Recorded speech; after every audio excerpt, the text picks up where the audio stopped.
Hi hello and അസ്സലാമു അലൈക്കും. Welcome back to our channel. അപ്പോൾ ഇന്ന് നമ്മൾ ഉണ്ടാക്കുന്നത് നമുക്കിപ്പോൾ ഇഫ്താറിനൊക്കെ ഉണ്ടാക്കാൻ പറ്റിയ നല്ലൊരു അടിപൊളി പാലക്കാടൻ ബീഫ് പത്തിരിയാണ്.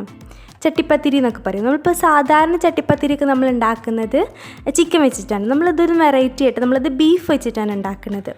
പിന്നെ നമുക്ക് ഈ ഒരു ചട്ടിപ്പത്തിരി ഉണ്ടെങ്കിൽ നമുക്ക് വേറൊന്നും ആവശ്യമില്ല, വേറൊരു സ്നാക്കിൻ്റെ ആവശ്യമൊന്നുമില്ല. അത്യാവശ്യം കുറച്ച് നമുക്ക് ഫില്ലിങ്ങും ആണ്, കുറച്ച് ഹെൽത്തിയാണ്. നമ്മൾ ഓയിലൊന്നും വല്ലാണ്ട് ഇതിന് യൂസ് ചെയ്യുന്നില്ല. അപ്പോൾ നമുക്കിതിൻ്റെ ഇൻഗ്രീഡിയൻസ് പെട്ടെന്ന് കാണാം. നമ്മൾ 2 ചെറിയ സവാള എടുത്തിട്ടുണ്ട്, അതൊന്ന് ചെറുതായിട്ടൊന്ന് കട്ട് ചെയ്ത് വെച്ചിട്ടുണ്ട്. പിന്നെ ഇഞ്ചി വെളുത്തുള്ളി പേസ്റ്റ് അതൊരു 1.5 ടേബിൾ സ്പൂണോളം എടുത്തിട്ടുണ്ട്. പിന്നെ പച്ചമുളക് ഒരു 2 എണ്ണം, പിന്നെ മല്ലിയില കറിവേപ്പില അതൊക്കെ ആവശ്യത്തിന് എടുത്ത് വെച്ചിട്ടുണ്ട്. ഇനി മസാലപ്പൊടികൾ വേണ്ടത് മുളക് പൊടി, മഞ്ഞൾപ്പൊടി, മല്ലിപ്പൊടി, കുരുമുളക് പൊടി, ഗരം മസാലയാണ് എടുത്തിട്ടുള്ളത്. ഇനി നമുക്കിതിലേക്ക് പത്തിരി തയ്യാറാക്കണം. പത്തിരിക്ക് മൈദ എടുത്തിട്ടുണ്ട്, അതിലേക്ക് കുറച്ച് ഉപ്പും ഓയിലും ചെറു ചൂടുള്ള വെള്ളം കൂടി ഒഴിച്ചിട്ട് നന്നായിട്ട് അങ്ങോട്ട് കുഴച്ചെടുക്കണം. നല്ല പോലെ കൈ വെച്ചിട്ട് നന്നായി കുഴച്ചെടുത്തതിന് ശേഷം നമ്മളത് കുറച്ച് നേരം ഒന്ന് റെസ്റ്റ് ചെയ്യാൻ വെക്കണം. എന്നാലും നമ്മുടെ പത്തിരി നന്നായിട്ട് കിട്ടുള്ളൂ കേട്ടോ. അപ്പോൾ ഇനി നമ്മളിത് ബീഫ് പത്തിരി ആയതുകൊണ്ട് തന്നെ നമുക്കിതിലേക്ക് ബീഫ് വേണം. അപ്പോൾ 450 ഗ്രാം ബീഫാണ് എടുത്തിട്ടുള്ളത്. അത് ഉപ്പും കുരുമുളകും ചേർത്തിട്ട് നന്നായിട്ട് വേവിച്ച് വെച്ച ബീഫാണ്. എന്നിട്ട് അത് നന്നായിട്ട് നമ്മളിങ്ങനെ ചിക്കി പീസാക്കി ഇടുമല്ലോ. അത് വേണമെങ്കിൽ നമുക്കൊന്ന് ബ്ലെൻഡറിൽ ചെറുതായിട്ടൊന്ന് അടിച്ചെടുക്കാം, അല്ലെങ്കിൽ നമ്മൾ കൈ വെച്ചിട്ട് പിച്ചെടുത്താലും മതിയാവും. ഇനി നമുക്ക് ഇതിലേക്കുള്ള മസാല തയ്യാറാക്കാം. മസാല തയ്യാറാക്കാൻ വളരെ എളുപ്പമാണ്. ബീഫ് ഉണ്ടെങ്കിൽ നമുക്ക് പെട്ടെന്ന് തന്നെ ഇത് തയ്യാറാക്കി എടുക്കാൻ പറ്റും. അപ്പോൾ പാൻ വെച്ചിട്ട് ഓയിൽ ഒഴിച്ച് കൊടുക്കുക, സവാള ഇടുക, ഉപ്പിടുക, നന്നായിട്ട് വാടിക്കഴിഞ്ഞാൽ ഇഞ്ചി വെളുത്തുള്ളി പേസ്റ്റ് ഇടുക, കറിവേപ്പില ഇടുക, പച്ചമുളക് ഇടുക, ഓയിലില്ലെങ്കിൽ ഓയിൽ ഒഴിച്ച് കൊടുക്കുക. എന്നിട്ട് നമ്മൾ മസാലപ്പൊടികൾ ഇടുക, എന്നിട്ട് നന്നായിട്ട് അങ്ങോട്ട് മിക്സ് ആക്കാം.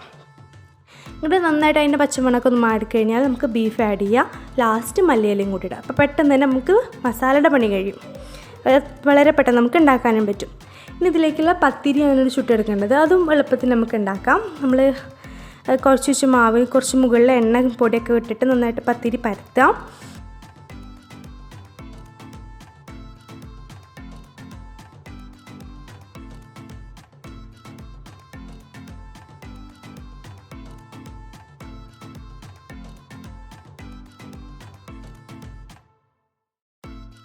എന്നിട്ട് ഒരു പത്തിരിയുടെ മുകളിൽ വേറൊരു പത്തിരി വെച്ചിട്ട് നന്നായിട്ട് പ്രസ് ചെയ്ത് കൊടുക്കുക.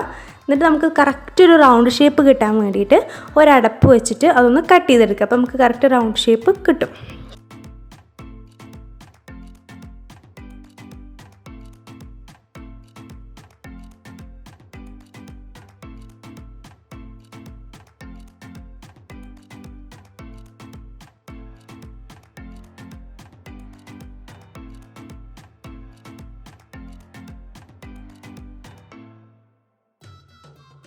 അങ്ങനെ എല്ലാതും ഇങ്ങനെ ആക്കി വയ്ക്കുക. ഇനി നമ്മളിതൊന്ന് ജസ്റ്റ് ഒന്ന് ചുട്ടെടുക്കണം. നമ്മളിത് നന്നായിട്ട് വേവൊന്നും വേണ്ട, ജസ്റ്റ് ഒന്ന് ചെറുതായിട്ട് ചുട്ടെടുത്താൽ മതിയാവും. അങ്ങനെ ഇതിപ്പോൾ ചെറുതായിട്ട് ആയിട്ടുണ്ട്. നമുക്കിത് സെപ്പറേറ്റ് ചെയ്യാം. അപ്പോൾ അധികം സ്റ്റിക്കൊന്നും ആവാതെ തന്നെ നമുക്ക് സെപ്പറേറ്റ് ചെയ്യാനായിട്ട് പറ്റുന്നുണ്ട്. അപ്പോൾ നമ്മുടെ പത്തിരിയൊക്കെ ഇവിടെ റെഡി ആയിട്ടുണ്ട്.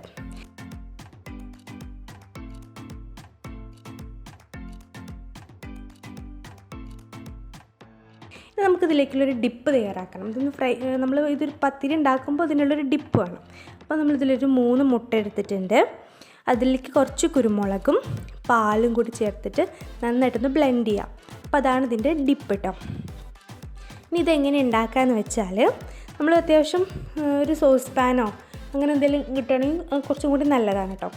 അതിൽ ഓയിലൊന്ന് ഗ്രീസ് ചെയ്യാം. എന്നിട്ട് നമ്മൾ പത്തിരി ഇതിൽ ഡിപ്പ് ചെയ്തിട്ട് നമ്മുടെ മുട്ടയിൽ ഡിപ്പ് ചെയ്തിട്ട് ഒരു പത്തിരി വയ്ക്കാം. എന്നിട്ട് അതിൻ്റെ മുകളിൽ മസാല സ്പ്രെഡ് ചെയ്യാം. അടുത്ത പത്തിരി വയ്ക്കാം.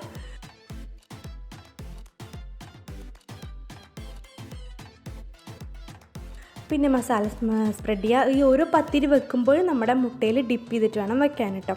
അങ്ങനെ നമ്മുടെ മസാല തീരുവോളം പത്തിരി തീരുവോളം ഇങ്ങനെ ഇത് റിപ്പീറ്റ് അടിച്ചുകൊണ്ടിരിക്കാം.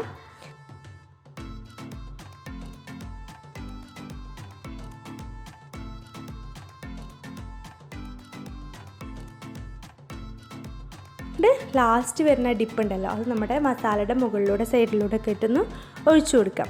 എന്നിട്ട് നമ്മളിതൊന്ന് അടച്ച് വെച്ചിട്ട് ഒരു 15 മിനിറ്റോളം വേവിക്കട്ടോ.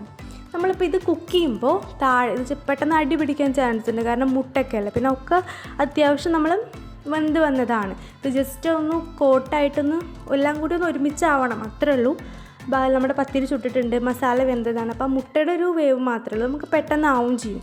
അപ്പോൾ അടി പിടിക്കാതിരിക്കാൻ വേണ്ടിയിട്ട് നമ്മൾ താഴെ ഒരു പാത്രം വെച്ചിട്ട് അതിൻ്റെ മുകളിൽ സോസ് പാൻ വയ്ക്കുകയാണെങ്കിൽ ഒന്നുകൂടി എളുപ്പമായിരിക്കും. അപ്പോൾ അങ്ങനെ ചെയ്താൽ മതിയാവും. എന്നിട്ട് ഒരു 15 മിനിറ്റ് കുക്ക് ചെയ്താൽ നമ്മുടെ അടിപൊളി ബീഫ് പത്തിരി റെഡിയാണ്.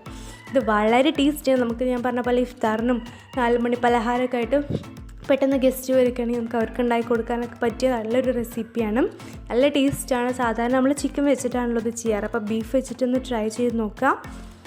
എല്ലാവർക്കും ഒത്തിരി ഇഷ്ടമാവും. അപ്പോൾ നമ്മുടെ വീഡിയോ ഇഷ്ടമായാൽ എല്ലാവരും ഒന്ന് ലൈക്ക് ചെയ്യുക, സബ്സ്ക്രൈബ് ചെയ്യാത്തവരാണെങ്കിൽ സബ്സ്ക്രൈബ് ചെയ്യുക. ഈ ഒരു റെസിപ്പി എല്ലാവർക്കും ഒന്ന് ഷെയർ ചെയ്ത് കൊടുക്കുക. അപ്പോൾ വീണ്ടും നല്ല അടിപൊളി അടുത്തൊരു വീഡിയോ ആയിട്ട് കാണാം. Thank you.